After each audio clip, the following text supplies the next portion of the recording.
समाचार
आनन्दमजकेवलं श्रीमन्निवृत्तिनाथेति ख्यातं दैवतमाश्रये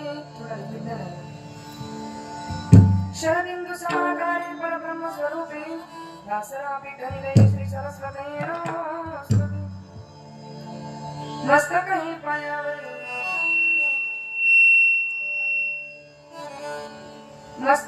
पायावरे या वरकरी संतांच श्री राधा मेरी स्वामिनी मेरा देखो दास जन्म जन्म मोहि दीजियो श्री वृंदावन को वास। जय जय श्री राधा रमण जय जय नवल किशोर जय गोपी चित चोर प्रभु जय जय माखन चोर। एक तमन्ना है जीवन की निधि बन रात बिताओ सामने शाम होवे और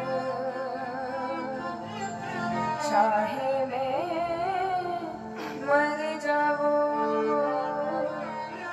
चाहे मैं मर जाऊं।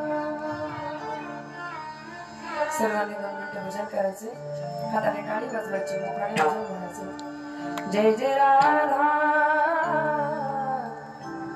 जय जय राधा जय जय राधा रमण हरि बोल जय जय राधा रमण हरि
या पुढे सरकल्यासारखं करू नका, खरोखर सरका.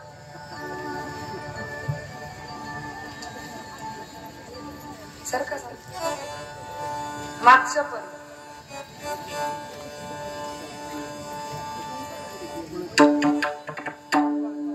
शरण शरण एकनाथा पायी माथा ठेविला, नका पाहू गुण दोष, झालो दास पायांचा.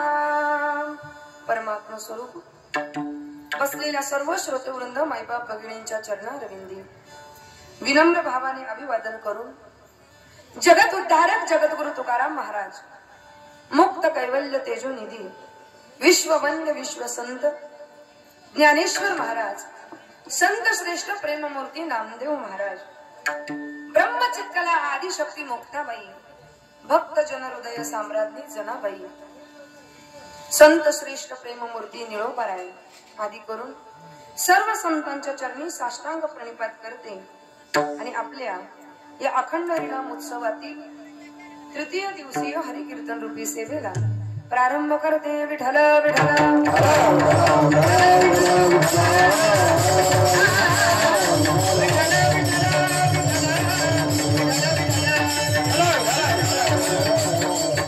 सेवेकरता गायण्यात आलेला अभंग संत श्रेष्ठ वैराग्य मूर्ती, तीनही लोकी अमर जयांची कीर्ती, जे वारकरी संप्रदायाचे कलशस्थान, जयांचे शब्द म्हणजे रत्नांची खाण, जे सर्व साधकांचे कल्पतरू, जे अभंग वाङ्मयाचे महामेरू, स्वतः जीवन जगत जगत झाले जगाचे जे गुरु, असे जगद्गुरु जगत उद्धारक जगतमान्य संत शिरोमणी श्रीमंत श्री तुकाराम महाराज यांचा चार चरणाचा संत श्रेष्ठ शांती ब्रह्मश्री एकनाथ महाराजांची महती वर्णन करणारा अभंग आजच्या विशिष्ट वैशिष्ट्यपूर्ण अशा विशेष सेवे करता गायलाय. विठ्ठल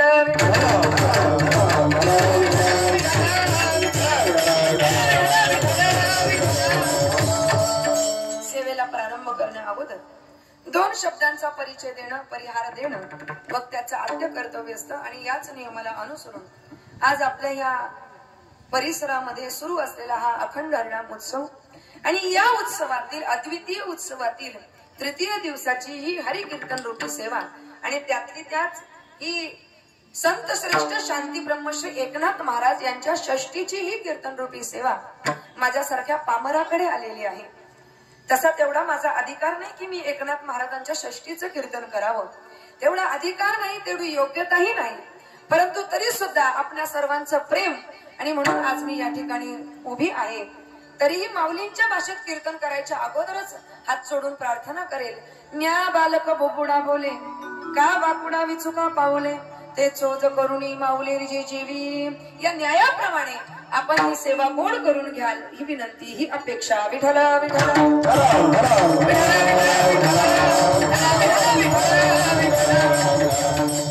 सेवेला प्रारंभ करण्या अगोदर हे सगळे ज्या माझ्या महिला वारकरी एकदा जोरदार टाळ्या वाजवायच्या.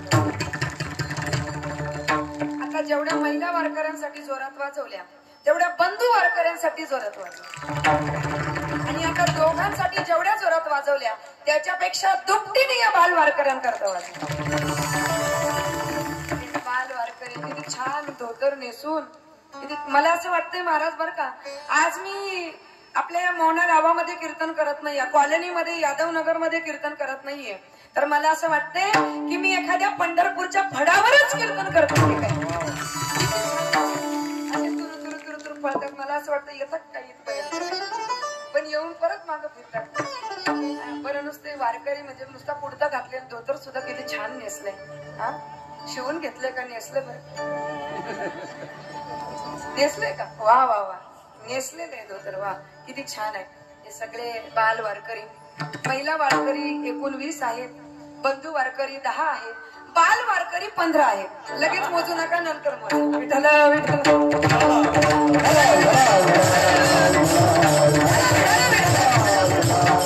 आदरणीय परमार्थ परमस्नेही मृदुंगाचार्य आमचे राजेश महाराज यांच्या संपर्कातून ही सेवा माझ्यापर्यंत आली. या ठिकाणी सेवा करण्याचं भाग्य माझ्यासारख्या लेकीला प्राप्त झालं.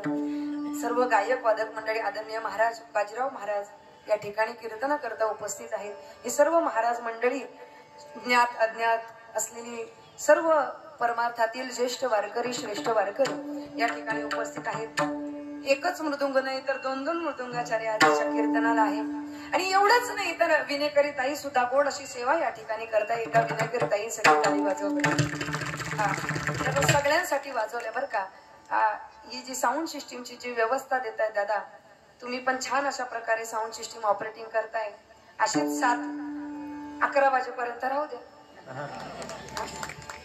जास्त वेळ मी करणार नाही, फक्त 11 वाजेपर्यंत करू झालं.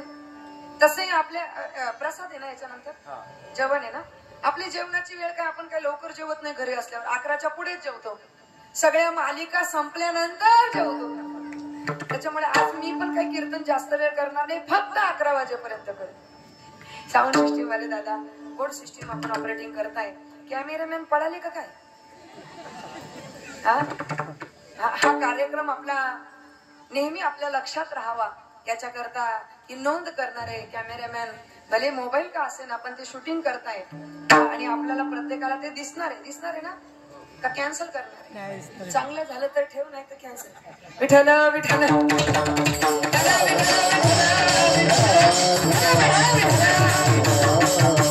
मला अगोदर असं वाटलं होतं की एवढेच लोक आहेत का मंडपात, जे काही लोक होते. पण नंतर बघितलं तर अख्खा मंडप भरला. म्हणजे इकडे येण्याची सवय. महाराजांचा आवाज ऐकू आला की मग घराच्या बाहेर. एका गावात कीर्तनाला गेले होते. माझ्या समोर एक माणूस बोलत होता. तो बोलतो महाराजाच्या आधी नाही जायचं. कधी जायचं माहिती का? दुसऱ्याला सांगत होता. एकदा अभंग महाराजांनी धरला ना. अरे अभंग धरत असतात का? अभंग सोडत असतात का? नाही. अरे अभंगाच्या माध्यमातून आपल्या जीवनाचा गुंता सोडवायचा असतो. त्याच्याकरता अभंग, त्याच्याकरता कीर्तन आहे. पण असो, आपण सर्वजण या ठिकाणी, माझ्या महिला भगिनी वर्ग किती छान दिसत आहेत. सगळ्यांच्या डोक्यावर किती मस्त पदर आहे. असू द्या, नंतर घेऊ. आता कपाळाला छान असं कुंकू आहे. आता कुंकूवाल्या खूप कमी दिसतात, बोटावर मोजणे इतके दिसतात. आता कुंकू गेला, टिकली आली. म्हणून त्या एका गायकाने गाणं काढलं, काय माहिती का? कपालाचा कुंकू गेला तया प्लॅस्टिकची टिकली आली तया वाजू नका. हे हळदीतलं गाणं आहे. आणि तुम्हाला पण आता जवळ राहून जवळजवळ ही गाणी तुमच्या लक्षात पण येत असतील. कपाळाचा कुंकू जेला, जेला म्हणतात. काय म्हणतात कोकणी भाषेत? जेला. आणि आता काय आली? मला की पटकन लावलेली तरी बोला. टिकली आली. जरूर टिकली लावत जा, काही हरकत नाही. पण टिकलीच्या खाली वरती कुठेतरी कुंकू असलं पाहिजे. कारण कुंकू ही हिंदू धर्माची शान आहे. आणि सौभाग्यवतीचा सगळ्यात मोठा अलंकार कुंकू आहे, म्हणून लावलं पाहिजे. नित्य नियम. विठ्ठल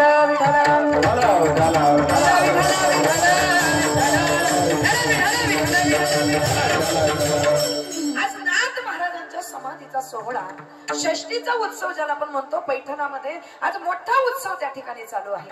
खरं तर आम्हाला प्रत्येकाला इच्छा होते की आम्ही पैठणला गेलं पाहिजे. षष्टीच्या उत्सवाला आम्ही त्या पैठणला पाहिजे, प्रतिष्ठानाला पाहिजे महाराज. पण आम्ही नाही जाऊ शकत. मग आम्ही या ठिकाणी हा नाथ षष्टीचा उत्सव या ठिकाणी करतोय. हरिकीर्तन, नामस्मरण, भजन या ठिकाणी करतोय महाराज. भजन या ठिकाणी करतोय. आणि नाथ महाराज बर का आज फक्त पैठणातच आहे का? तर नाही. आज ज्या ज्या ठिकाणी कीर्तन चालू आहे ना, त्या त्या ठिकाणी नाथ महाराज आलेले आहेत. ते उपस्थित आहेत. ते पाहतात आपल्या सगळ्यांना. कारण नाथ महाराज म्हणजे एक व्यक्ती नाही महाराज.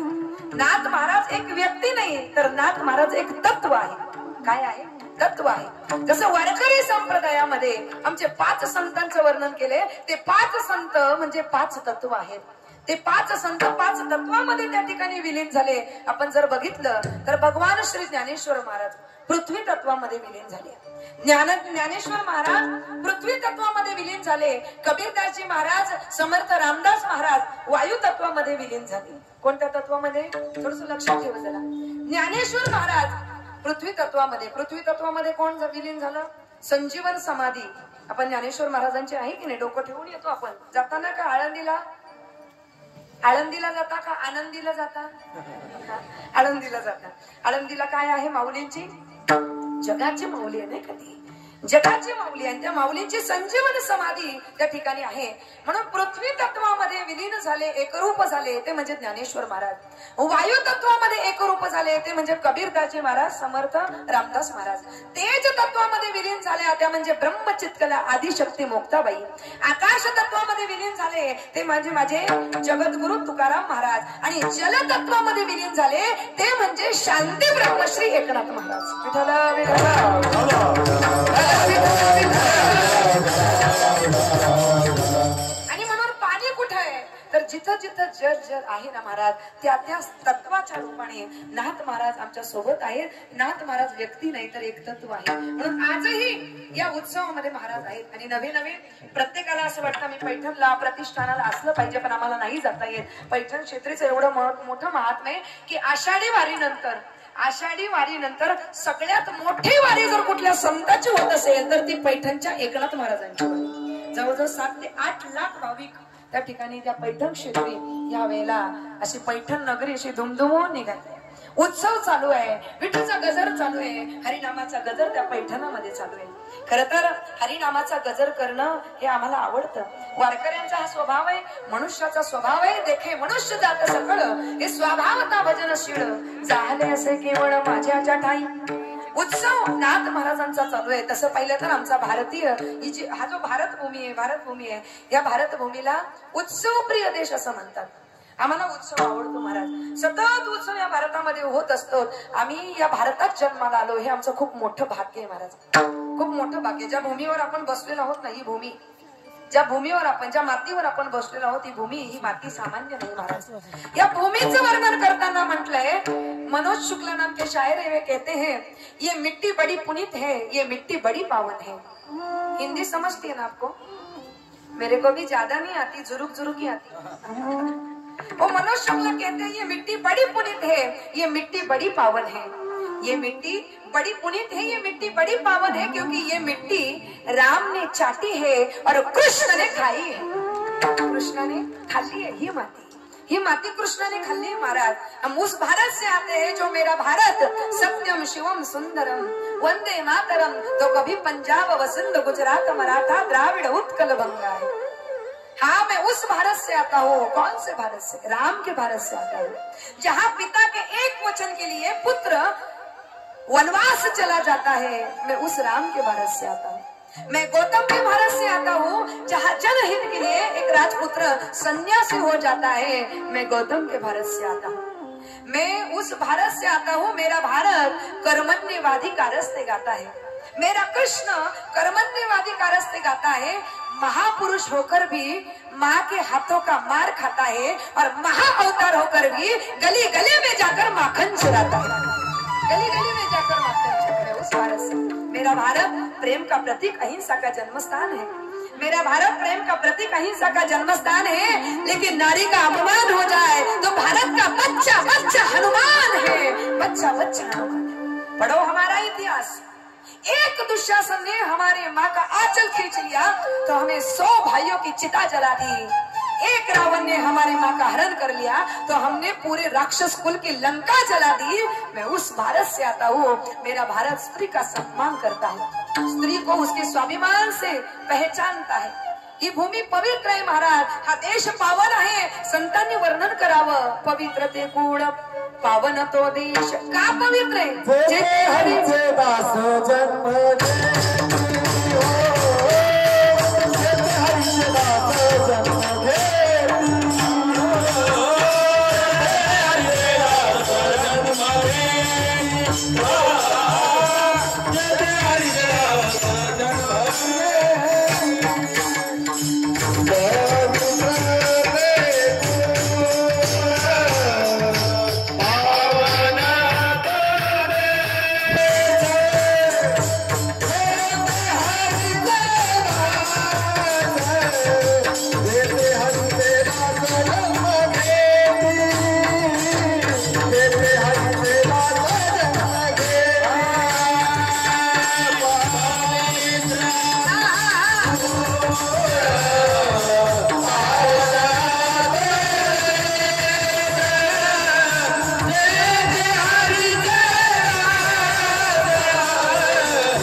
तो देश. कोणता देश मावशी? कोणता देश पावन आहे? इंग्लंड नाही, अमेरिका, आफ्रिका, चीन. नको त्या चीनचं नाव पण घेऊ. हे देश पवित्र पावन आहे का? नाही महाराज. तर पवित्र तो देश, तो त्याचा निर्देश कोणाकडे? जेथे हरीचे दास, जिथे हरीचे दासांचा जन्म होत असतो, ही भूमी पवित्र आहे महाराज. ही रामाची भूमी आहे, कृष्णाची भूमी आहे. बघा तुम्ही, भारत सर्व धर्म समभाव, निरनिराळ्या प्रांतामध्ये वेगवेगळ्या भाषा, वेगवेगळे संप्रदाय, वेगवेगळ्या जाती, वेगवेगळे धर्म, आणि ह्या वेगवेगळ्या पणामध्ये सुद्धा एक वेगवेगळं वैशिष्ट्य, वेगवेगळ्या पणामध्ये सुद्धा एक सौंदर्य दडलेलं आहे महाराज. सौंदर्य दडलेलं आहे. भारतातली माणसं सुद्धा वेगवेगळी महाराज. माणसं सुद्धा वेगवेगळे, स्वभाव सुद्धा निरनिराळा आहे. बघा, हा भारत असा वैशिष्ट्यपूर्ण देश आहे. असं म्हणतात, एकदा 5-6 माणसं, भारतातले 5-6 माणसं इंग्लंडला गेली आणि इंग्लंडला गेल्यानंतर विमानतळावर उतरल्यानंतर तिथे काही ज्या इंग्लंडची जी काही विमानतळावर लोक होती, ती त्या भारतातल्या माणसाकडून बघून हसायला लागली. आता भारतातले 5-6 जण होते, कुणी काळा होता, कुणी गोरा होता, कुणी सावळा होता, बरोबर. आणि त्यांना पाहून हे सगळे इंग्लंडचे हसायला लागले. आणि ते हास्य खूपशीत अशा प्रकारचं हास्य होतं, अपमानास्पद होतं महाराज. हे पाहिल्यानंतर त्या भारतात जे 5-6 माणसं होते ना, त्या माणसातली एक माणूस मोठा हुशार होता. तो त्यांना गेला आणि त्यांना विचारलं, का हो तुम्ही आमच्याकडे पाहून असे का हसतायत? असं खूपशीत हास्य तुम्ही काय करताय का? असं त्यावेळेस तो म्हणतो, काय तुम्ही भारतातले माणसं, कुणी काळा, कुणी गोरा, कुणी सावळा, आमचे बघा सगळे एक सारखे गोरेच आहेत. आता त्याला ते सहन झालं नाही महाराज, सहन नाही झालं त्याला. कुणी काळा, कुणी गोरा, म्हणजे हा उपहास करतोय, खूपशीत अशा प्रकारे हसतोय हा. त्यावेळेस तो म्हणाला, कसं आहे ना, आमच्या भारतातलं कुणी काळा, कुणी गोरा, कुणी सावळा त्या ठिकाणी, तुमचे कसे सगळे एक सारखे आहे. त्याचं उत्तर असं आहे, गाढवं असतात ना, गाढवं ती सगळी एक सारखीच असतात, पण घोडे मात्र. कळालं तुम्हाला मला काय सांगायचं? अहो, इथं आमच्या सगळ्या संतांची सुद्धा जर कांती बघितली ना, तर संतांनी वर्णन केलं, माझा ज्ञानोबा कसा आहे. ज्ञानदेवाची कांती सावळी गा, ज्ञानदेवाची कांती, ज्ञानोबाची कांती कशी आहे? सावळी आहे. आणि विठुरायाची पांडुरंग कांती,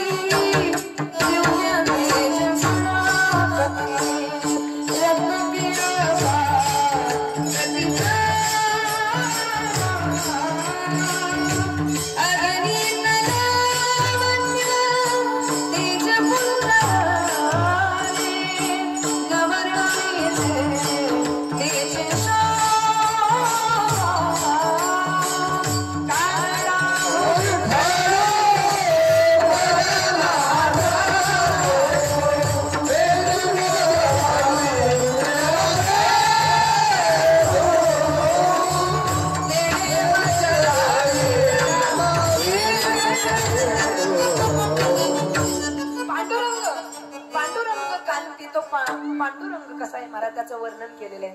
कृष्ण कसा आहे? सावळा देखियला नंदाचा तो सावळा आहे.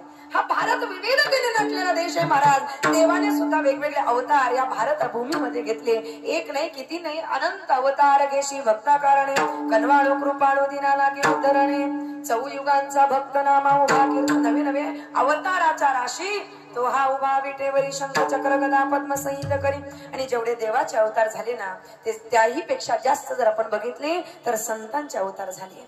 म्हणून पवित्र ते कुळ पावन तो देश, जेथे हरीचे दास जन्म घेती, कर्म धर्म त्यांचा झाला नारायण, त्यांचे पावन तिन्ही लोक. वर्ण अभिमाने कोण झाले पावन, ऐश्वर्या सांगून मजपाशी, अंत्यजादी योनी तरले हरिभजने तयाची पुराणे भाट झाले.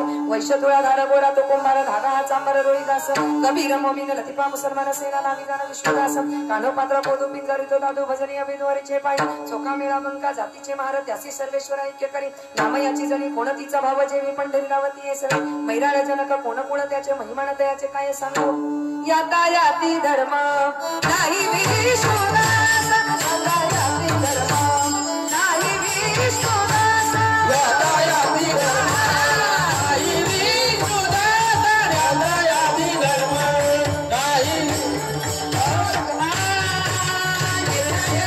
ऐसा वेद शास्त्री, निर्णय हा ऐसा वेद शास्त्री, धर्म धर्म त्याचा धर्म धर्म त्याचा.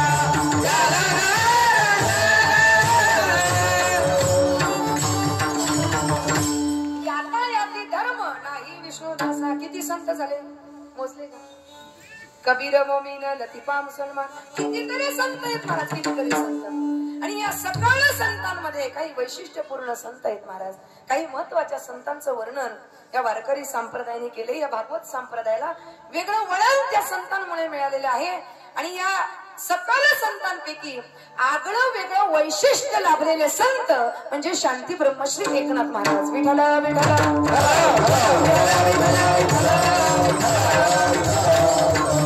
आगळं वेगळं वैशिष्ट्य म्हणजे नक्की काय, तर प्रत्येक संतांना जे विशेषण दिलं जातं ना, त्या विशेषणावरून त्या संतांचं व्यक्तिमत्व कळत असतं.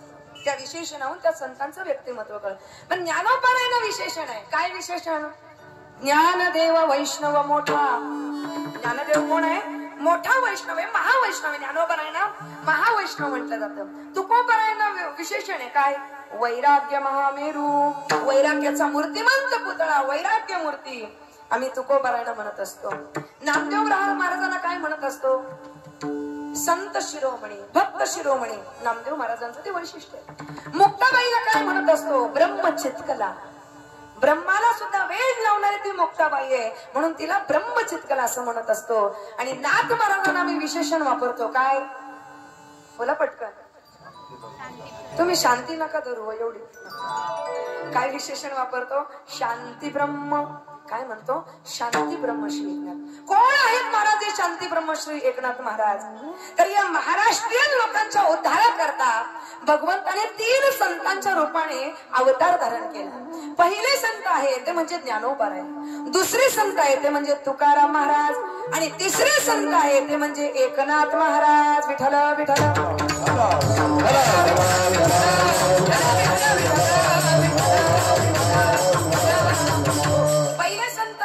साक्षात भगवान विष्णूने अवतार धारण केला. पहिले संत ज्ञानोबाराय. लोपले ज्ञान जगी लोपले ज्ञान जगी.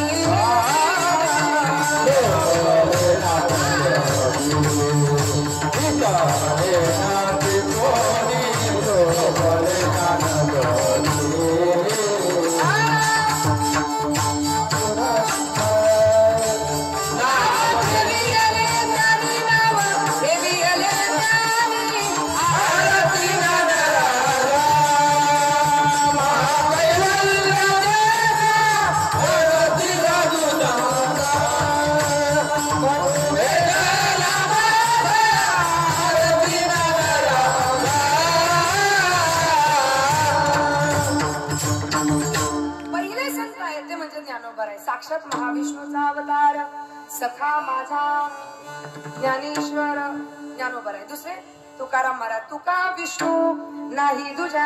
आणि तिसरे संत ते म्हणजे संत श्रेष्ठ शांती ब्रह्मश्री एकनाथ महाराज, जे साक्षात महाविष्णूचाच अवतार आहे, द्वारकेची मूर्ती.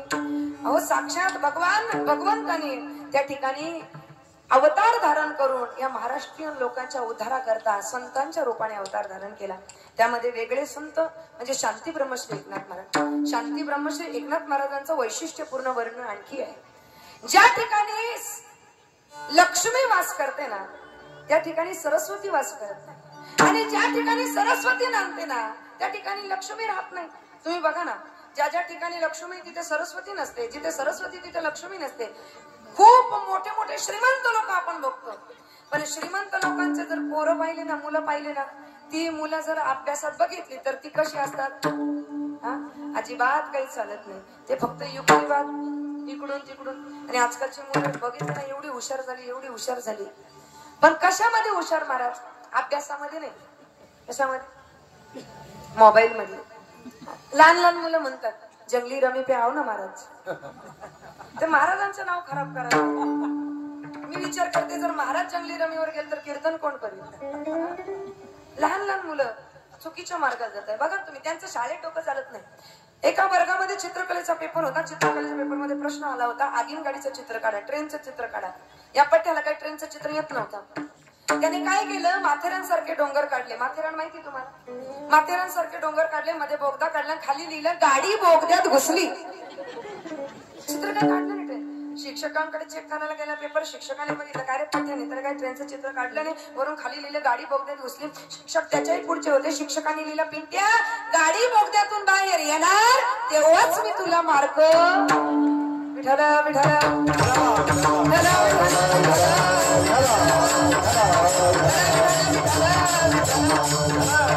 एका वर्गामध्ये शिक्षकांनी हिंदीच्या शिक्षकांनी सांगितलं की गाय के ऊपर निबंध लिहा. आणि असं सांगितलं ना तर हिंदी कमजोर मुलांची. त्यात एका श्रीमंताचा मुलगा होता महाराज. त्याला काही येत नव्हतं. पण त्यांनी काय केलं निबंध लिहायला सुरुवात केली. काही जमेनाच त्याला. त्याने वाक्य लिहिलं गाय हमारी माता है. काय लिहिलं गाय हमारी माता है हमें कुछ नहीं आता है. काय लिहिलं गाय हमारी माता है हमें कुछ नहीं आता है. शिक्षकांकडे पेपर चेक करायला गेला. शिक्षक म्हणाले बैल तुम्हारा बाप है तुम्हें पास करना पाप है. विठ्ठल विठ्ठल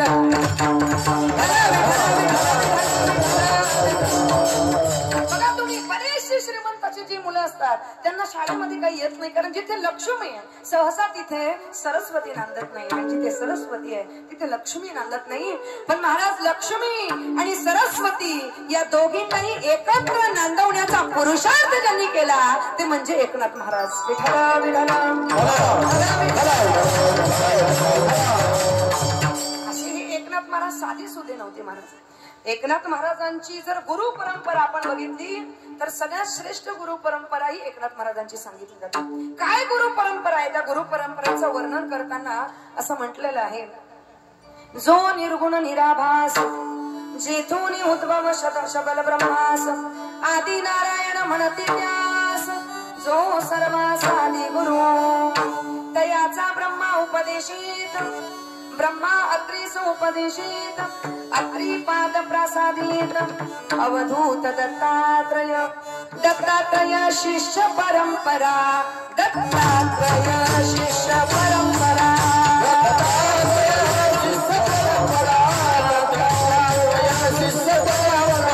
सहस्रार्जुन यदुदूसरा सहस्रार्जुन यदुदूसरा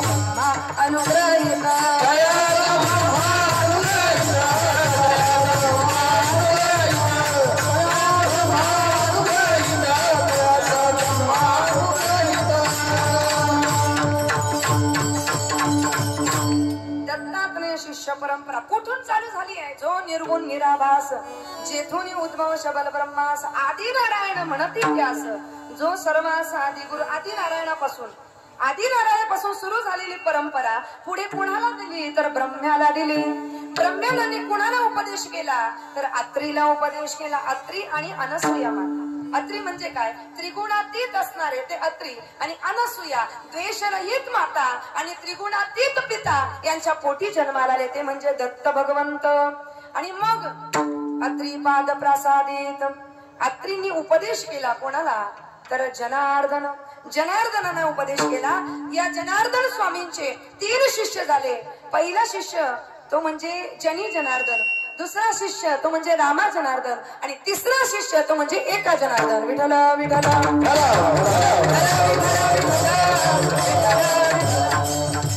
याची अलौकिक परंपरा लाभलेले एकनाथ महाराज फक्त त्या परंपरेपुरतीच मर्यादित राहिले नाही तर वारकरी संप्रदायामध्ये सगळ्यात मोठी ग्रंथ संपदा जर कोणाची असेल ना तर ती एकनाथ महाराजांची. परमार्थ सोपा करून ज्यांनी सांगितला ते म्हणजे एकनाथ महाराज. एवढंच योगदान आहे का तर नाही. या वारकरी संप्रदायाची जी इमारत उभी केली ना त्या इमारतीमध्ये सगळ्यात महत्वाचं काम ते एकनाथ महाराजांनी केलं. आणि ते काम म्हणजे कुठलं जनार्दन एकनाथ जनार्दन एकनाथ जनार्दन एकनाथ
आपण घर बांधतो आणि घर बांधत असताना पाया मजबूत झाला पाहिजे, पण पायानंतर सगळ्यात महत्वाचं ते म्हणजे कॉलम, ज्याला आपण मराठीमध्ये कॉलम म्हणतो आणि इंग्लिश मध्ये खांब म्हणतो, नाही का?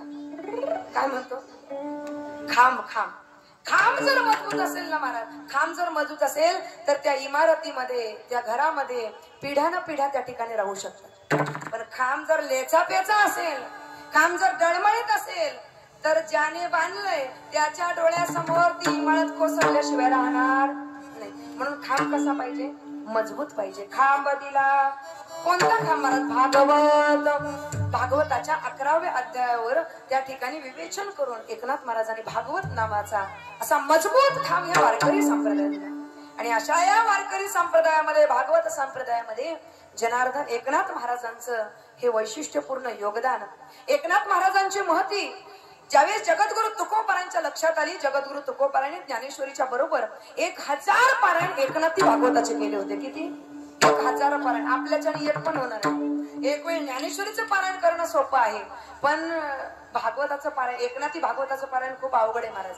एकनाथी भागवताची एक ओवी एका श्वासात एका दमात म्हणता येत नाही, एवढे अवघड, एवढे अवघड. आणि अशा एकनाथी भागवताचे 1000 पारायण तुकोबारांनी केले, आणि त्यातलं ज्यावेळेस ते सार बघितलं त्यावेळेस एकनाथ महाराजांचा अधिकार काय आहे हे माझ्या तुकोबारांच्या लक्षात आलं. आणि त्या अधिकाराला जाणून आणि त्याचबरोबर आपल्या ज्येष्ठ सुरींना, ज्येष्ठ संतांना अभिवादन करण्याकरता माझ्या तुकोबारांनी त्यांची शरणागती पत्करली, माथा नतमस्तक केला. अभंगाच्या पहिल्या चरणात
डबल म्हटलंच पाहिजे, कारण याच्यात पण एकदा शरण नाहीये.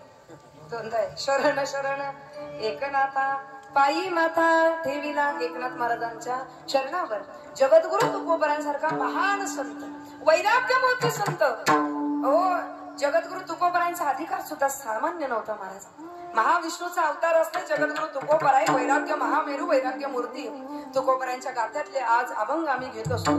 प्रत्येक संतांची वेगळी ओळख आहे. तसं पाहिलं तर वारकरी संप्रदायामध्ये जे संत होऊन गेले त्या प्रत्येक संतांनी अभंग लिहिले, लिखाण केलंय.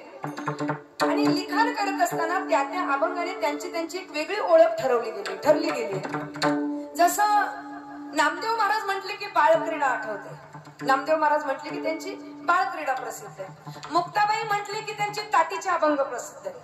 तुकाराम महाराज म्हटलं की त्यांची स्थितीपर अभंग प्रसिद्ध आहे.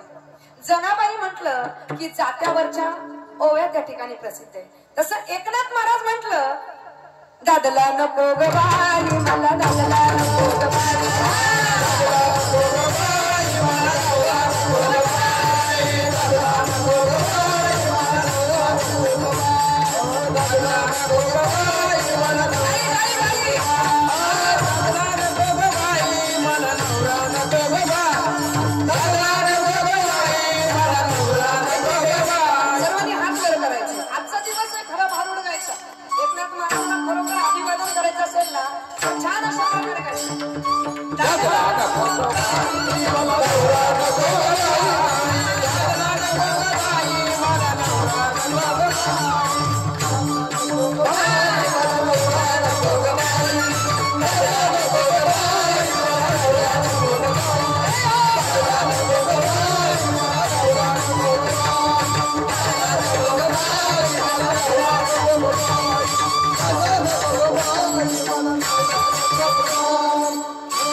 सत्वर पावगे मला भवानी आई, रोडगा वाही न तुला, रोडगा वाही न तुला, भवानी आई रोडगा वाही न तुला.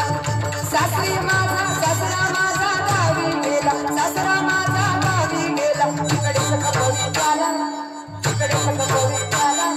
सत्वर पावगे मला भवानी आई, रोडगा वाही न तुला, सत्वर पावगे मला भवानी आई, रोडगा वाही न तुला, भवानी आई रोडगा वाही, भवानी आई रोडगा वाही. इकडं कोणाचा सासरा जाऊ नये, गावी जाऊ नये, तिकडेही जाऊ नये, कारण इकडे सगळे सासरे पण चांगले आहेत आणि सासवा पण चांगले आहेत आणि सुना त्याच्याही पेक्षा चांगल्या आहेत. बरोबर ना?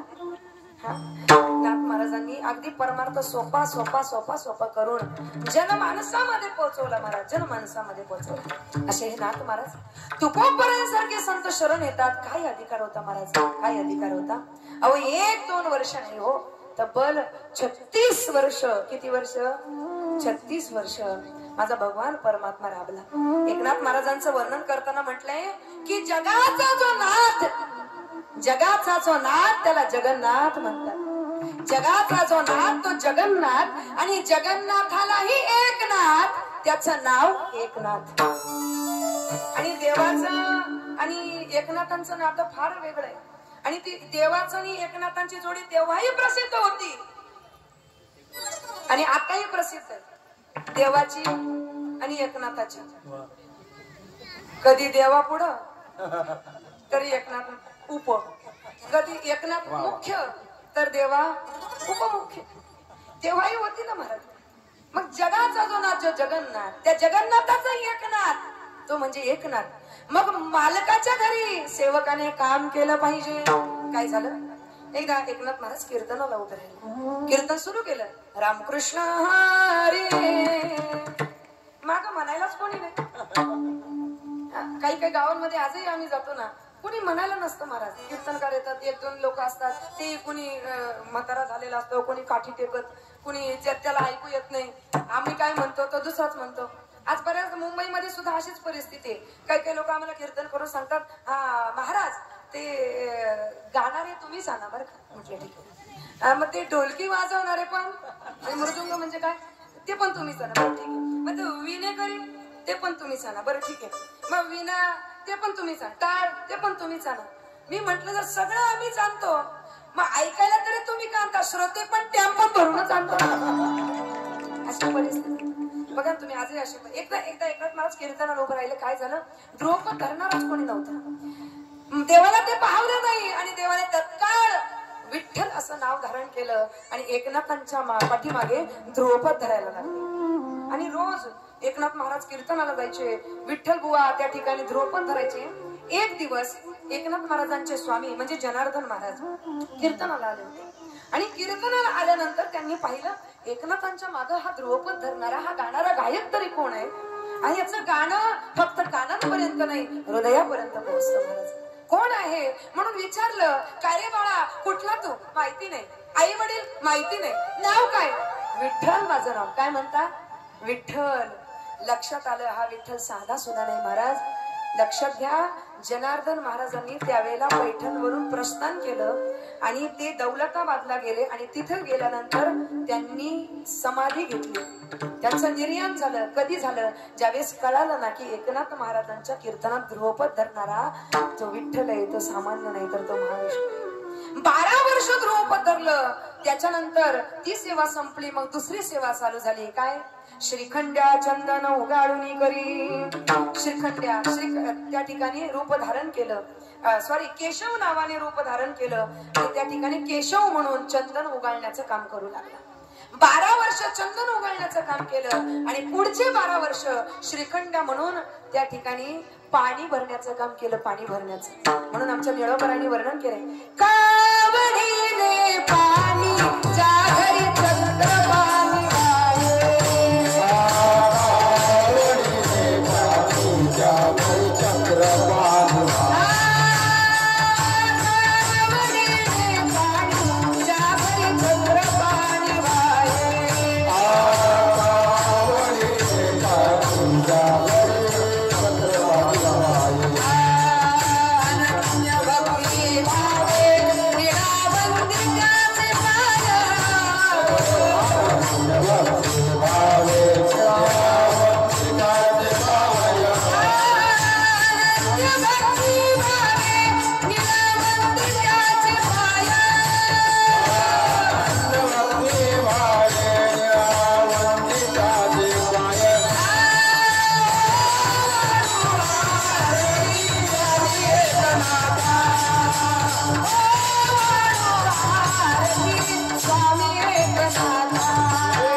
श्रीखंड माझं नाव.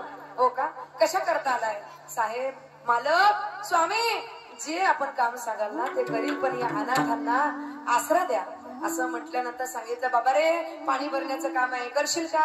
म्हणे हो करेल. आणि श्रीखंड्या म्हणजे परमात्मा कावड घेऊन गोदात किनाऱ्यावर जायचे आणि तिथून त्या ठिकाणी कावड आणायचे. पैठणला जी नाथ महाराजांच्या तिथे विहीर आहे ना ती जवळजवळ 21 फूट खोल आहे. तो जो रांजण आहे ना तो 21 फूट खोल आहे तो रांजण. आणि त्या रांजणामध्ये पाणी भरायचे. रोज पाणी भरायचे महाराज. आणि एक दिवस द्वारकेचा जो कृष्ण आहे त्या द्वारके नगरीमध्ये राहणारा एक भक्त, या भक्ताला दृष्टांत झाला की देव सध्या द्वारकेत नाही. कुठे आहे मग देव? तर तो एकनाथ महाराजांच्या घरी पाणी भरायचं काम करतोय, श्रीखंड्या नावाने काम करतोय. असं ज्यावेळेस त्याला दृष्टांत झाला तो महाराज द्वारकेवरून आला. द्वारकेवरून पैठणला आला. नेमकं त्यावेळेला सकाळची वेळ आणि तो श्रीखंड्या कावड घेऊन निघाला होता, गोदावरीकडे चालला होता. आणि तो द्वारकेवरून आला. तो भक्त द्वारकेवरून आल्यानंतर त्याने त्यालाच विचारलं, कोणाला? श्रीखंड्याला. म्हणे इथे एकनाथ महाराजांचा वाडा कुठे आहे? असं विचारल्यानंतर आता कावड खांद्यावर आहे, श्रीखंड म्हणतो हा सरळ जा, बरोबर तुम्हाला एकनाथ महाराजांचा वाडा दिसेल. अहो पण कशा करताय? काही नाही, तिथे कोणीतरी श्रीखंड राहतोय, तो साक्षात देव आहे, त्याला भेटण्या करतात. हो का? आहे तो घरीच असेल म्हणे. कोण म्हणतो? श्रीखंडच म्हणतो, तो घरीच असेल. आणि असं म्हटल्यानंतर तो गेला निघून गेल्यानंतर एकनाथ महाराजांच्या चरणी लोटांगण घातलं. महाराज महाराज महाराज, तुमच्या घरी ना जो पाणी वाहायचं काम करतो ना, अहो तो साधा सुद्धा नाही, तर तो देव आहे, देव. असं नाव श्रीखंड आहे ना, सांगा ना तो कुठे, सांगा ना कुठे. महाराज म्हणतात आताच गेला पाणी भरायला. तू पाहिलं नाही का? लक्षात आलं की ज्याला आपण रस्ता विचारला ना, तो तोच होता. आपल्याला ओळखू आला नाही देव आपल्याला ओळखू आला नाही, म्हणून डसा रडायला लागला. नाथ महाराज म्हणतात रडू नका हो, रडू नका. तुम्हाला श्रीखंडाची भेट घ्यायची ना, श्रीखंड कुठे गेला होता? बोला पटकन. मोण्याला का आंबिवली का कल्याणला पाणी भरायला? श्रीखंड तिकडे गेला होता. नाथ महाराजांचा काय अधिकार? नाथ महाराज म्हणतात तुम्हाला श्रीखंडाचीच भेट घ्यायची ना, त्याचं दर्शन घ्यायचं ना, थांबा, मी आवाज दिल्यावर तो येणार नाही असं होणार नाही. गेला होता पाणी भरायला श्रीखंड्या, पण नाथ महाराजांनी आवाज दिला श्रीखंड्या, तसा आवाज दिला. पाणी भरायला गेलता म्हणजे बाहेर होता, तो घरातून आत आला. जी मालक, जी स्वामी. बाहेर गेलेला तो वेगळा आणि इकडून आतोय तो वेगळा. काय लिहिलं आहे माझी परमात्म्याची महाराज, काय लिहिलं आहे? आणि त्यावेळेला चतुर्भुज स्वरूपामध्ये दोघांनाही दर्शन दिलं. आणि त्यावेळेला अवतार समाप्त, म्हणजे श्रीखंड रूपाने तो अवतार समाप्त केला माझ्या भगवान परमात्म्याने. त्यावेळी जाता जाता गिरजा माता म्हणते अरे श्रीखंड्या, लढीवाळपणे म्हणते अरे तुझं लग्न लावायचं होतं रे मला. अशी पैठणी घेईल, तशी पैठणी घेईल, असं ठरवलं होतं मी सगळं. हे असा नेकलेस घेईल, असा घागरा घेईल. हो म्हणता कुशल. असं मी सगळं मनात कल्पना करून ठेवली, तू तुझं लग्न लावेल, छान सुनबाई घरात आणेल मी, जसं हरीचं लग्न. किती एकनाथ महाराजांची पत्नीचं अंतकरण उधार असेल, कसा प्रपंच असेल. गिरीजा माता म्हणते जसं माझ्या हरीचं लग्न लावलं ना, अगदी तोडीस तोड सोहळा उत्सव तुझ्या लग्नाचा सुद्धा करेल बर का. नोकराचा उत्सव, किती उच्च प्रपंच असेल महाराज, किती उच्च. त्यावेळेस एकनाथ, त्यावेळेस श्रीखंड म्हणतोय अगोदर 16,108 आहे, त्यांचा काही कमी ताप आहे, अजून तू एक करून देते. त्यावेळेला एकनाथ महाराजांना श्रीखंड म्हणतोय महाराज तुम्ही आता रुक्मिणी स्वयंवर लिहा. माझ्या लग्नाचं वर्णन जरी केलं ना तरी सुद्धा तुम्हाला माझ्या विवाहाचा आनंद मिळेल. तुम्ही रुक्मिणी स्वयंवर लिहा. आणि या ग्रंथाला असा वर असेल की हे रुक्मिणी, एकनाथांनी लिहिलेलं रुक्मिणी स्वयंवर जो जो कोणी वाचील ना उपवर अवस्थेमध्ये, त्याला त्याच्या मनासारखी पत्नी, मनासारखा पती त्या ठिकाणी त्याला लाभेल. हा वर आहे महाराज. म्हणून आता ज्यांचं यंदा कर्तव्य आहे त्यांनी उद्या पुस्तकांची दुकानं. पण एकनाथी जे रुक्मिणी स्वयंवर ते वेगवेगळ्या लोकांनी लिहिले, त्याच्यामध्ये एकनाथांच्या त्या रुक्मिणी स्वयंवराला असा वर देवाने दिलाय. आणि दुसरा वर देवाने दिला तो म्हणजे ज्या रांजणामध्ये देव पाणी ओतत होते ना, त्यावेळेस भगवंत जाता जाता म्हणाले महाराज तुम्ही जरी मला आता याच्या पुढे सेवा करायला नकार दिला तरी हा देव फाल्गुन षष्टीच्या अगोदर एक दिवस तरी येईल आणि या मडक्यामध्ये, त्या माठामध्ये त्या ठिकाणी पाणी टाकेल, रांजणामध्ये पाणी टाकेल. जोपर्यंत माझी कावड पडणार नाही तोपर्यंत रांजण भरणार नाही. म्हणून आजही तुकाराम बीजेला रांजण भरायला सुरुवात होते, तुकाराम बीजेला सुरुवात होते. आणि तो रांजण षष्टीच्या दिवशी भरतो. आणि ज्याच्या हाताने तो रांजण भरतो ना त्याची श्रीखंड रूपात पूजा केली जाते, तो साक्षात परमात्मा. आजही त्या ठिकाणी देव येतो आणि त्या रांजणामध्ये जोपर्यंत देवाची कावड पडत नाही ना तोपर्यंत उत्सव सुरू होत नाही. ही महाराज आयडिया केली लोकांनी, कोणी नाथवंशजांनी आयडिया केली. काय आयडिया केली? ते म्हणाले देवा जोपर्यंत तुझी कावड पडत नाही ना तोपर्यंत एकनाथ षष्टीचा उत्सव सुरू होणार नाही. आणि तुला जर असं वाटत असेल तुझ्या भक्ताचा उत्सव सुरू व्हावा तर तू कावड टाकली पाहिजे. आणि महाराज ज्यावेळेस तो कावड, तसा तो माणूस आपल्या मधलाच येत असतो. म्हणजे आपणही जरी गेलो आणि गोदावरून कावड भरून त्याच्यात टाकली तर त्या ठिकाणी आपल्याही हातून भरू शकतो, पण आपल्याला माहित नसतं की आपल्या हातून भरणार आहे. त्या क्षणाला देव आपल्यामध्ये येतो आणि त्या ठिकाणी ते कावड टाकतो. असा अद्भुत महिमा एकनाथ महाराजांचा आहे. आणि हे ज्यावेळेस तुकोबरांच्या लक्षात आलं, शरण शरण शरण एकनाथा पायी माथा ठेविला. पायी माथा ठेवत असताना ज्यावेळेस आपण एखाद्याला नतमस्तक होतो, चरणावर माथा ठेवतो, हे लौकिक सुखा करता आपण ज्येष्ठांच्या संतांच्या देवाच्या चरणावर माथा ठेवला पाहिजे. काय प्राप्त होतं महाराज? आयु, विद्या, बलम, धनम, या 4 गोष्टी त्या ठिकाणी प्राप्त होत असतात. आणि म्हणून एकनाथ जगद्गुरु तुकोबाराने तसं पाहिलं तर या कुठल्याही गोष्टीची गरज नव्हती. परंतु आपल्यापेक्षा श्रेष्ठ संत आहेत आणि संतांची जी तोच खरा संत आहे. कोण? मार्गाधारे वर्तावे, विश्व हे मोहरे लावावे, अलौकिक न भावे लोकांप्रती. म्हणून आपल्या ज्येष्ठ व्यक्तींना आदर दिला पाहिजे. साधू संतांचा गुणगौरव आपण केला पाहिजे. त्यांच्या मार्गावर आपण चाललं पाहिजे. म्हणून तुकोबारांनी सुद्धा कीर्तन केलं. ते डायरेक्ट नाही केलं. पाहोन या ग्रंथ करावे कीर्तन. तुकोबारांनी विचार केला, हा प्रसाद जो मला प्राप्त झाला तो एकनाथी भागवतामुळे प्राप्त झाला, रुक्मिणी स्वयंवरामुळे प्राप्त झाला, ज्ञानेश्वरीमुळे प्राप्त झाला. आणि म्हणून माझे जगद्गुरु तुकाराम महाराज त्यांना हात जोडून प्रार्थना करतात की महाराज, या दासाचं काही चुकलं असेल, या दासाकडे काही अपराध झाला असेल तर आता तुम्ही गुण पाहू नका, तुम्ही दोष पाहू नका, तर आता या दासाला तुम्ही जवळ करा. अभंगाच्या दुसऱ्या नका पाहू गुण दोष, नका पाहू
Bye.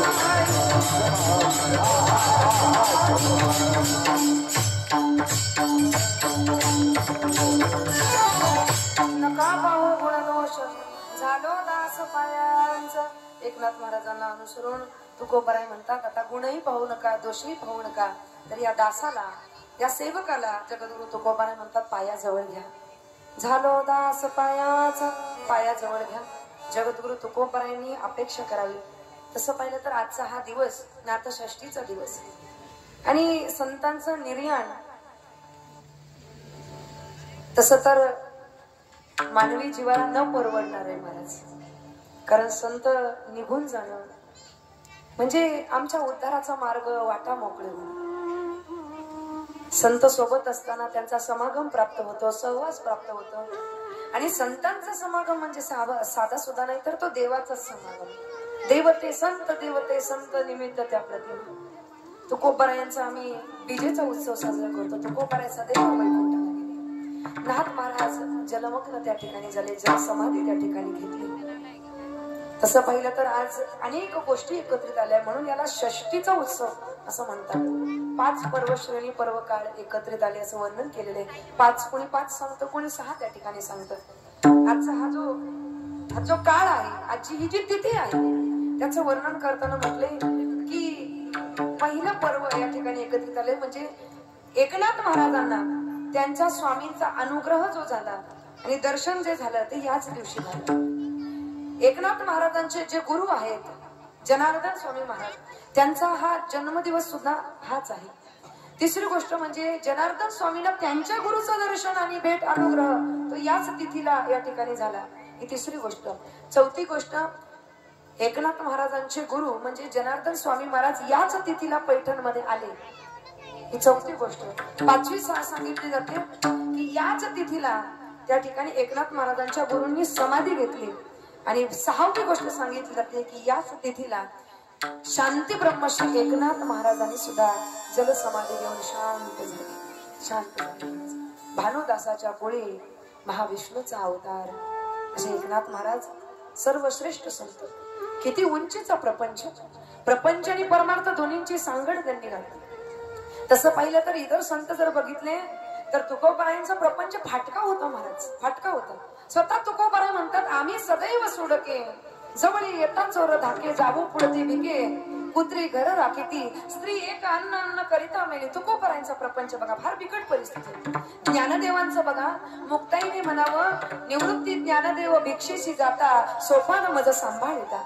म्हणजे भिक्षा मागण्याचा अवस्था, भिक्षा मागण्याचं त्या ठिकाणी त्यांना मागावी लागली ज्ञानोबारायला. नामदेवांचं जर आपण बघितलं तर नामदेवांचा प्रपंच सुद्धा काही वेगळा नव्हता. एक दिवस नामदेवांची पत्नी गोणाई माता रात्रीच्या वेळेला रुक्मिणी आई सोबत भांडत होती. कोणासोबत? रुक्मिणी आई सोबत भांडत होती आणि तिला सांगत होती, 14 माणसे आहे माझे घरी, माझ्या घरी 14 माणसे आहे आणि हिंडती दारोदारी अन्नासाठी, हिंडती दारोदारी अन्नासाठी. ती सांगते 14 माणसं माझ्या घरी आहे, नुसते 14 नाही रे देवा. अगं रुक्मिणी काय सांगू, वेडी पिशी जणी ती 15वी. हे 15 लोक आमच्या घरी आहे आणि हिंडती दारोदारी अन्नासाठी. म्हणजे नामदेवांची परिस्थिती आपण बघा, ज्ञानदेवांची बघा, तुकोबारायांची बघा. परंतु या सगळ्यांच्या पलीकडे संत म्हणजे शांती ब्रह्मश्री एकनाथ महाराज प्रपंचही देखणा आणि परमार्थ सुद्धा देखणा. किती सुंदर साथ त्यांना गिरिजा मातेची भेटली असेल. ऐका, एक वेळ काय झाला, अवकाळी पाऊस आला महाराज. आणि त्या अवकाळी पावसामध्ये आता पूर्वी चूल असायची, आता चूल नाही राहिले, नाही ना. आता उज्ज्वला गॅस बंद करून आले ना, सगळं बंद करून आले ना गॅसचं खालीचं बटन. पाऊस पडला महाराज, अवकाळी पाऊस, 3 दिवस सलग पाऊस पडला. आणि चूल होती पूर्वी, फाट्या सगळ्यांच्याच भिजल्या, सगळ्यांच्याच फाट्या भिजल्या. नाथ महाराजांकडे थोड्या होत्या, त्या वापरायला सुरुवात केली. एक गरीब कुटुंब होतं महाराज. त्या कुटुंबामध्ये तो ब्राह्मण व्यक्ती, त्याची पत्नी, 3 मुलं होती महाराज. 2 दिवस त्यांनी कसा बसा त्या ठिकाणी, 2 दिवस फाट्या ओल्या झाल्या, चूल कशी पेटणार. 2 दिवस अन्नाचा कणही शिजला नाही. शेवटी 3ऱ्या दिवशी मुलं अन्न करू लागली, बाबा बाबा भूक लागली, बाबा भूक लागली. पाहवलं नाही, कासावीस झाला मुलांची, लेकरांची अवस्था. कोण आता मला या अवस्थेमध्ये मदत करील. लक्षात आलं की एकनाथांकडे आपण गेलं पाहिजे. आणि म्हणून तो व्यक्ती एकनाथ महाराजांकडे गेला. एकनाथ महाराजांनी रात्रीच्या वेळेला गेला, रात्रीचे 2:30-3 वाजले असतील, अशा वेळेला तो एकनाथांच्या घरी गेला. एकनाथांनी त्याही वेळ दरवाजा उघडला, या या या असं आनंदाने स्वागत केलं. नुसतं स्वागत केले नाही तर गिरिजा मातेला उठवलं. अगं बघ बघ बघ आपल्या घरी कोणीतरी आले, पटकन पटकन काहीतरी गोडधोडकर काहीतरी खायला आण. रात्रीच्या 2:30 वाजता आपल्या घरी जर कोणी आलं रात्रीच्या 2:30 वाजता तर आपण कमी कार्यक्रम करू त्याचा. एवढं लेट कुठे येणं का?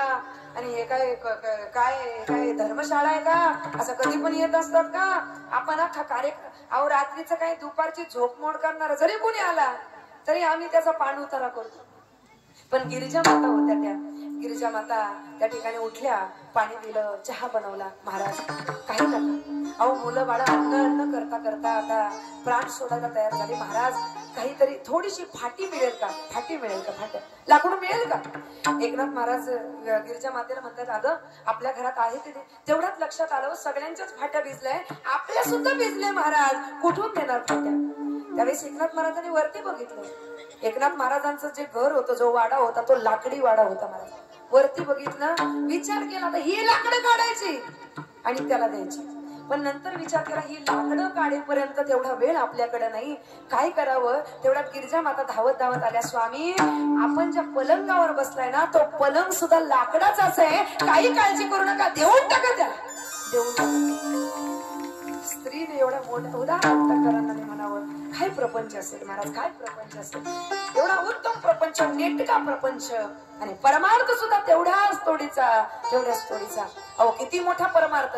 माझ्या एकनाथ महाराजांनी भागवताच्या 11व्या स्कंदावर त्या ठिकाणी टीका केली आणि ती पंचाध्यायी टीका त्या ठिकाणी इतकी प्रसिद्ध झाली. लोक तोंडपाठ करू लागले, बोलू लागले. एकाने तर पाठ केलं आणि पाठ करून तो काशीला गेला आणि काशीला मनकर्णिका घाटावर त्या एकनाथी भागवत असं तो पारायण करू लागला. काशीच्या विद्वान प्रकांड पंडितांनी ते बघितलं, ते ऐकलं. अरे हा तर अपमान आहे, अपमान आहे. अहो संस्कृतामध्ये जी ग्रंथ रचना आहे ती प्राकृतामध्ये यांनी केलीच कशी? कुणी केली? बोलून आला त्याला. काशीच्या पंडितांनी आदेश दिला. महाराज एकनाथ महाराजांना काशीला बोलवण्यात आलं. एवढे मोठे प्रकांड पंडित त्यावेळेस शांतीब्रह्म होते ते महाराज. अजिबात क्रोध पित्त काम खवळलं नाही, अगदी शांत होते. काय रे कोणी लिहिला हा ग्रंथ? महाराज या दासानीच लिहिला. किती विनम्रपणा, किती विनम्र, या दासाने लिहिला. अरे पण संस्कृतामधला हा ग्रंथ तू प्राकृतात आणलाच कसा? तुला माहिती का संस्कृत ही देवाची भाषा आहे आणि त्यातले श्लोक असे प्राकृतात असे मराठीत आणायचे नसतात रे, लिहायचे नसतात. अगदी शांततेने एकनाथ महाराजांनी उत्तर दिलं, संस्कृत देवे केले मग प्राकृत काही चोराने नेलं? संस्कृत देवाने जर केलं तर प्राकृत काय चोराने केलं का? असं उत्तर दिलं महाराज. आणि मग याचा न्याय होणार म्हणून न्याय निवाडा करण्याकरता मोठी सभा भरवण्यात आली. आणि थोडंफार लक्षात आलं महाराज की हा एकनाथ सामान्य नाही, हे व्यक्तिमत्व सामान्य नाही. हे ज्यावेळेस लक्षात आलं ना त्यावेळेस एकाने काय केलं, धावत धावत ती टीका घेतली आणि धावत धावत गेला आणि काशीच्या त्या घाटावर त्या ठिकाणी गेला, पाण्यामध्ये फेकून दिली. आणि जशी फेकून दिली महाराज एकनाथ धावत धावत त्या ठिकाणी गेले आणि गंगा मैयाला प्रार्थना केली, माता आपण सगळ्यांची माता आहात, मैया आहात, माझ्या लिहिलेल्या ग्रंथाचं रक्षण आपण करावं. आणि महाराज साक्षात गंगा मैया प्रकट झाली आणि तिने त्यांचा तो भागवत ग्रंथ असा हातात घेतला आणि एकनाथांच्या हातात सुपूर्द केला. आणि ज्यावेळेस हे सगळं पाहिलं ना त्यावेळेस एकनाथ महाराजांची त्या ठिकाणी एकनाथ महाराजांना हत्तीवर बसवलं आणि त्यांची मोठी मिरवणूक त्या संपूर्ण काशीमध्ये काढण्यात आली. अहो महाराष्ट्रातला हा अद्भुत संत की ज्याची मिरवणूक काशीतल्या प्रकांड पंडितांनी करावी, एवढी मोठी थोरवी, एवढी मोठी महत्ता माझ्या शांती ब्रह्मश्री एकनाथ महाराजांची होती. म्हणून माझे तुकोबराय म्हणतात, आता माझं उपेक्षिता, आता माझी उपेक्षा करू नका. आपण सगळ्यांना जवळ केला, आता माझी उपेक्षा करू नका महाराज. आणि शरण जाऊन माझे जगद्गुरु तुकोबराय त्या एकनाथ महाराजांना प्रार्थना करतायत, महाराज आता झालेली ही जी सेवा आहे ती तुमच्या चरणावर समर्पित करतो. या बालकाला आपण जवळ करा, जसं आईने लेकराला जवळ करून स्तनपान करावं तसं आपण या बालकाला जवळ करा. आपण त्याच्या शेवटच्या चरणात शेवट तुका म्हणे भागवत, तुका म्हणे भागवत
तुका म्हणे भागवत केले श्रुत सकळा अल्पमतीप्रमाणे अभंगाचा भाव म्हणण्याचा प्रयत्न केला.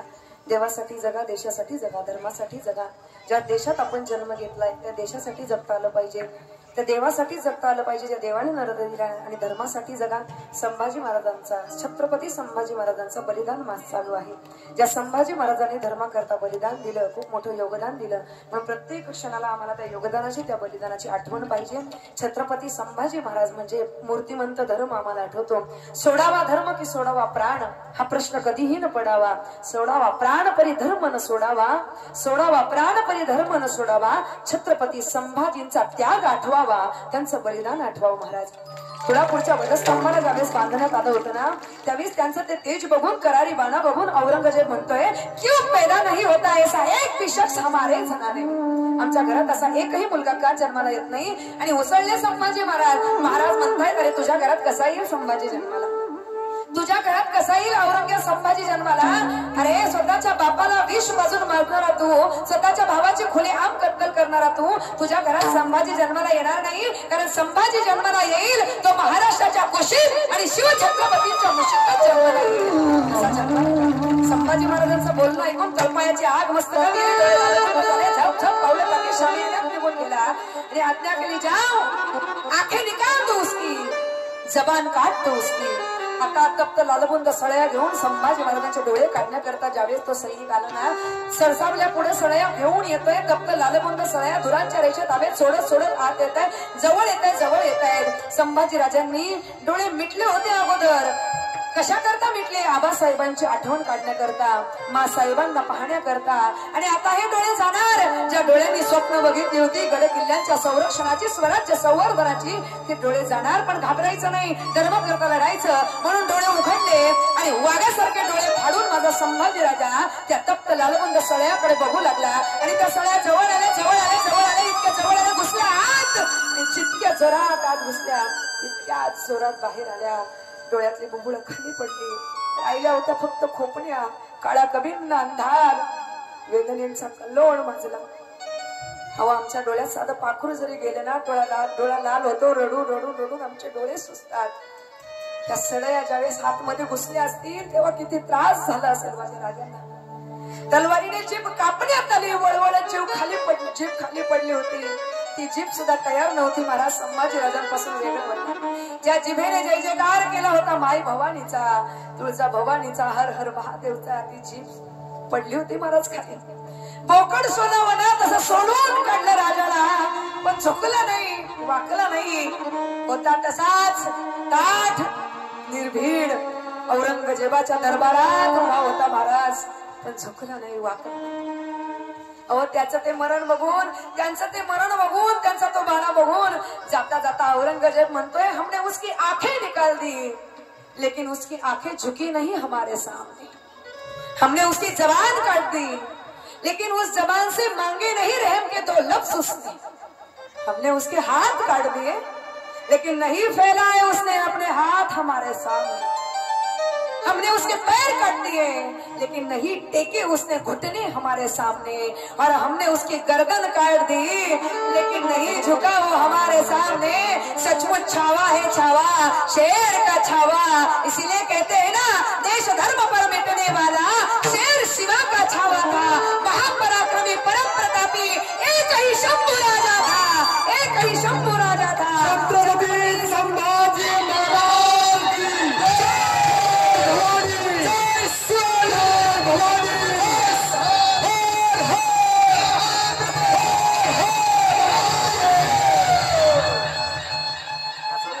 प्रसंग आठवला की अंगावर काटा उभा राहिला. तुळापूरला जाऊन बघा, ते बंदी केलेल्या ज्या सळ्या होत्या त्या ठिकाणी जे साखळदंड ते अजूनही त्या ठिकाणी आहेत, अजूनही आहेत महाराज. या राजाने जीव दिला, प्राण दिलं, बलिदान केलं. आता आपल्याला फक्त एकच करायचंय, जो धर्म आपल्या वाट्याला हातात ऐकता आलाय ना, त्या धर्माचं पालन करायचंय आणि त्या धर्माचं रक्षण करायचंय. सोडून द्या आता मुलांना शिकवणं सर्व धर्म समान आहे. शिकू आता मुलांना केवळ आणि केवळ हिंदू धर्म महान आहे, हिंदू धर्म महान आहे. याच्यावरती कुठलाच धर्म नाही महाराज, फक्त हिंदू धर्म. आणि अजून एक गोष्ट करा, आतापर्यंत आपल्या मुलांना आपण सैराट दाखवला, पुष्पा दाखवला, आता संभाजी महाराजांचा छावा चित्रपट मुलांना दाखवा. मुलांचं रक्त सळसळेल महाराज. आणि संभाजीराजे काय आहे हे आमच्या लहान लहान लेकरांना कळलं पाहिजे. आणि याच्याकरता हा चित्रपट आम्ही दाखवला पाहिजे. जे कार्य आमच्या संतांनी केलं, धर्माचे पालन करणे, पाखंड खंडन हिची आम्हा करणे काम, बीज वाढवावे नाम. आणि त्या संतातील एक महामेरू संत, वैशिष्ट्यपूर्ण संत शांती ब्रह्मश्री एकनाथ महाराज. एकदा जोरदार आपण टाळ्यांनी त्यांचं भजन करूया आणि मग ज्ञानेश्वर माऊली. भानुदास